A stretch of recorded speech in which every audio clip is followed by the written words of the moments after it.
নমস্কাৰ বন্ধুসকল, মই হিৰেন। আজি আমি জানিম এই 2025 বৰ্ষৰ এই মাহটোত আপোনালোকৰ সম্পূৰ্ণ ৰাশিফলৰ বৰ্ণন। এই মাহটোত মীন ৰাশিৰ ব্যক্তিসকলে কেনেধৰণৰ ফলাফল লাভ কৰিব।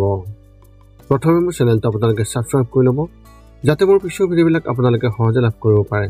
লগতে মোৰ ভিডিঅ' যদি ভাল লাগে তেন্তে লাইক আৰু শ্বেয়াৰ কৰিব, কমেণ্ট কৰি আপোনালোকৰ মনোভাৱ প্ৰকাশ কৰিব। এতিয়া আহোঁ মূল বিষয়লৈ। আজি আমি জানিম এই 2025 বৰ্ষৰ এই মাহটোত সম্পূৰ্ণ ৰাশিফলৰ বৰ্ণন। আমাৰ সকলোৰে মনত এটা কৌতূহল আছে যে আগন্তুক মাহটো আমাৰ বাবে কেনেকুৱা হ'ব। বহু ধৰণৰ প্ৰশ্ন আমাৰ মনত উদয় হয়, যেনে ব্যৱসায় বা চাকৰিৰ ক্ষেত্ৰত অগ্ৰগতি হ'বনে নহয়, বা কিবা নতুন প্ৰত্যাহ্বানৰ সন্মুখীন হ'বলগীয়া হ'ব নেকি, এনেধৰণৰ বহুতো প্ৰশ্ন। সেয়েহে আপোনালোকক এই ভিডিঅ'টোৰ জৰিয়তে ৰাশি আৰু ৰাশিফলৰ ওপৰত ভিত্তি কৰি ৰাশিফলৰ ওপৰত বিভিন্ন গ্ৰহ আৰু নক্ষত্ৰমণ্ডলৰ প্ৰভাৱ আৰু গতিবিধিৰ বিষয়ে অধ্যয়ন কৰিছোঁ। এই কথা মনত ৰাখি আমি আপোনালোকক এই 2025 বৰ্ষৰ এই মাহটোত ৰাশিফলৰ মতে সঠিক মূল্যায়ন কৰিছোঁ, যাতে আপোনালোকে সেই অনুসৰি প্ৰস্তুতি চলাব পাৰে। আপোনালোকে এই ভিডিঅ'ত আপোনালোকৰ পৰিয়াল, আৰ্থিক, কেৰিয়াৰ, শিক্ষা, প্ৰেম আৰু স্বাস্থ্যৰ লগতে আৰু বিভিন্ন তথ্য আপোনালোকে এই ভিডিঅ'ত লাভ কৰিব। ইয়াৰ দ্বাৰা আপুনি জানিব পাৰিব যে আপোনাৰ ৰাশিফলৰ অনুসৰি কি কি প্ৰস্তুতি চলাব লাগিব। গতিকে আপোনাৰ ৰাশিফল অনুসৰি প্ৰস্তুতি চলাওক। অৱশ্যে আপোনালোকক এইটো জনা উচিত যে এই ভিডিঅ'টোত দিয়া যি তথ্য, এই তথ্য কোনো ব্যক্তি হিচাপে নহয়, ৰাশিফলৰ ওপৰত হোৱা যি প্ৰভাৱ, সেই প্ৰভাৱৰ বিবেচনা অনুসৰিহে এই ভিডিঅ'ত উল্লেখ কৰা হৈছে এই সকলোবোৰ তথ্য। গতিকে এনেদৰে আপুনি আপোনাৰ জীৱনত ঘটিব পৰা সকলো কথাৰ তথ্য লাভ কৰক। গতিকে কোনো পলম নকৰাকৈ এতিয়া আমি এই 2025 বৰ্ষৰ এই মাহটোত যি ৰাশিফলৰ বৰ্ণন, সেই ৰাশিফলৰ বৰ্ণন আপোনালোকক আগবঢ়াবলৈ আগবাঢ়িছোঁ। সৰ্বপ্ৰথম পাৰিবাৰিক জীৱনৰ ক্ষেত্ৰত এনেধৰণৰ। মাহৰ আৰম্ভণি আপোনাৰ পৰিয়ালৰ বাবে খুবেই ভাল হ'ব আৰু সকলোৱে ইজনে সিজনক ভালদৰে বুজি পাব। পৰিয়ালৰ সৈতে ক'ৰবাত ওলাই যোৱাৰ পৰিকল্পনাও কৰিব পাৰিব। যদি ঘৰত কাৰোবাৰ বিয়া হোৱাৰ কিছুদিন হৈছে, তেন্তে ঘৰত সৰু আলহী এজন আগমনত আপোনালোক সকলোৱে সুখী অনুভৱ কৰিব। ইয়াৰ লগতে কোনো আত্মীয়ই এনেকুৱা এটা চাকৰি পাব পাৰে যিটো সকলোকে সুখী কৰিব।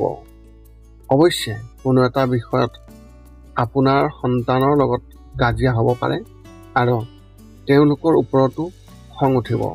এনে পৰিস্থিতিত ধৈৰ্যৰে কাম কৰি সকলোবোৰ বুজিবলৈ চেষ্টা কৰক, তেতিয়া আপোনালোকৰ যথেষ্ট ভাল হ'ব। ব্যৱসায় আৰু চাকৰিৰ ক্ষেত্ৰত এনেধৰণৰ। যদি আপুনি ব্যৱসায় কৰি আছে, তেন্তে সাৱধান হওক, কাৰণ এই মাহত আপোনাৰ বজাৰত নতুন শত্ৰু আহিব পাৰে। তেওঁলোকেও আপোনাৰ ক্ষতি কৰিবলৈ চেষ্টা কৰিব, যিটো কথা আপুনি পিছত জানিব পাৰিব। অৱশ্যে গ্ৰাহকে আপোনাক বিশ্বাস কৰি থাকিব আৰু আপোনাৰ লগত সুখী যেন দেখিবলৈ পোৱা যাব। যদি আপুনি কাম কৰি আছে, তেন্তে এই মাহত আপুনি হয়তো নতুন সহকৰ্মীৰ প্ৰেমত পৰিব পাৰে। তেওঁৰ প্ৰতি আপুনি আকৰ্ষণ অনুভৱ কৰিব, যদিও আপুনি তেওঁলোকৰ আগত আপোনাৰ অনুভৱ প্ৰকাশ কৰিব নোৱাৰিব, কিন্তু লাহে লাহে এই বিষয়টো আগবাঢ়ি যাব। এনে পৰিস্থিতিত উত্তেজিত হোৱাৰ পৰা বিৰত থাকিব আৰু তেওঁলোকক পূৰ্ণ সময় দিয়ক। শিক্ষা আৰু কেৰিয়াৰ ক্ষেত্ৰত এনেধৰণৰ। যদি আপুনি পঢ়া শুনাত কোনো কামৰ বাবে চিন্তিত আছিল বা কিছুদিন সম্পন্ন কৰিব পৰা নাছিল, তেন্তে এই মাহত আপুনি বন্ধুৰ পৰা সহায় লাভ কৰিব। যদি প্ৰজেক্টৰ কাম কৰে, তেন্তে সেইটো সম্পূৰ্ণ হ'ব। কলেজীয়া ছাত্ৰ ছাত্ৰীসকলেও ক্ৰীড়াৰ প্ৰতি আগ্ৰহী হ'ব আৰু ইয়াত নিজৰ কেৰিয়াৰ গঢ়ি তোলাৰ কথা চিন্তা কৰিব। যদি আপুনি ইতিমধ্যে যিকোনো খেলত পাকৈত হৈছে, তেন্তে এই মাহত আপুনি সফলতা লাভ কৰিব আৰু আপুনি আপোনাৰ দেউতাকৰ পৰাও উৎসাহ পাব। সংগীতৰ ক্ষেত্ৰত নিজৰ কেৰিয়াৰ গঢ়িবলৈ চিন্তা কৰা ব্যক্তিসকলৰ বাবে এই মাহটো শুভ। এনে পৰিস্থিতিত কোনো সুযোগ আপুনি আপোনাৰ হাতৰ পৰা সৰকি যাবলৈ নিদিব। প্ৰেমৰ ক্ষেত্ৰত এনেধৰণৰ, যদি কিছুদিন আপোনাৰ বিয়া হৈ গৈছে তেন্তে পত্নীৰ স্বাস্থ্যৰ বিশেষ যত্ন লওক। এই মাহত চন্দ্ৰ আপোনাৰ ৰাশিৰ ফলত সঠিক স্থানত নথকাৰ বাবে পত্নী বা স্বামীৰ স্বাস্থ্যৰ অৱনতি ঘটিব পাৰে। লগতে আপোনাৰ পত্নীয়ে আপোনাৰ ওপৰত খং কৰি থাকিব। গতিকে তেওঁলোকৰ লগত খোজ মিলাব আৰু তেওঁলোকৰ বেয়া লগা কোনো কাম নকৰিব। যদি আপুনি বিয়াৰ বাবে অপেক্ষা কৰি আছে তেন্তে এই মাহত আপোনাৰ মাতৃৰ ফালৰ পৰা এটা ভাল পৰামৰ্শ লাভ কৰিব।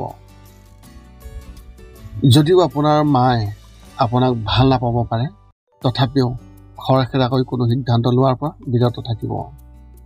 স্বাস্থ্যৰ ক্ষেত্ৰত এনেধৰণৰ, হাতৰ বিষ হ'ব পাৰে আৰু মাহৰ মাজভাগত ঠাণ্ডাৰ সমস্যা হ'ব পাৰে। প্ৰাৰম্ভিক সময়ছোৱাত এলাহ হ'ব যদিও লাহে লাহে সকলো ঠিক হৈ যাব।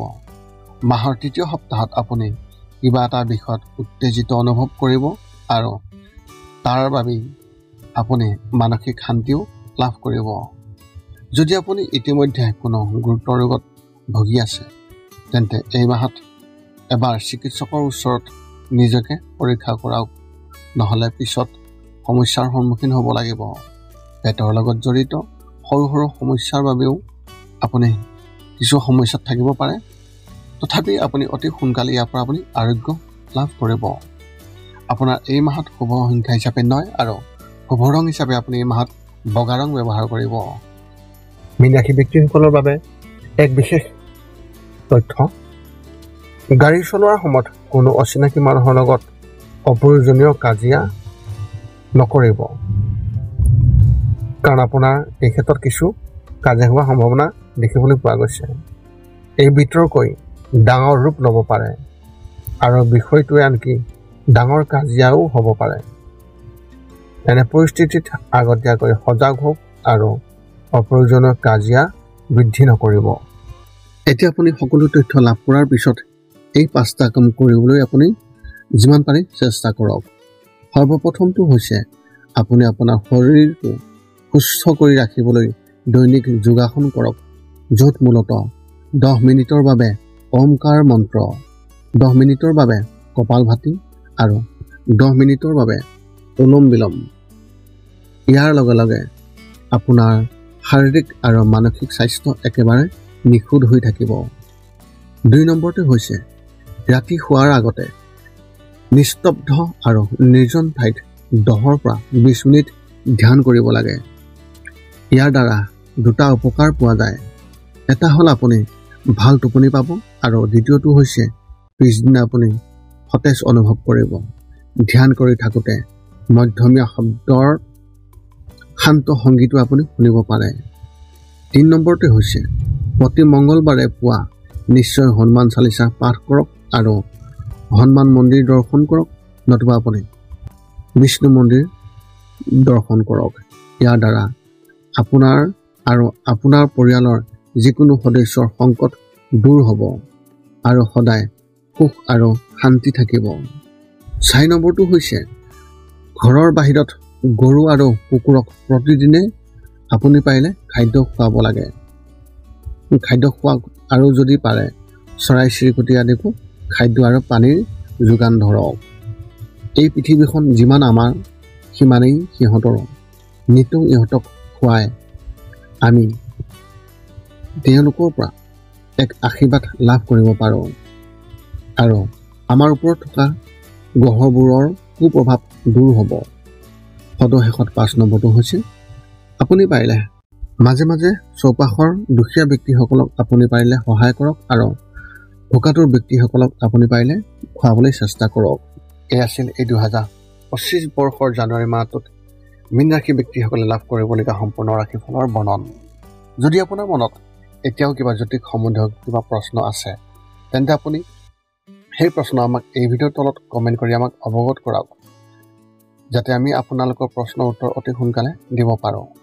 আৰু আমি আপোনালোকৰ প্ৰশ্নৰ উত্তৰ সকলো সময়তে সোনকালে দিবলৈ আমি সাজু থাকোঁ। পুনৰ লগ পাম অন্য এটা ভিডিঅ'ত। আজিলৈ ধন্যবাদ।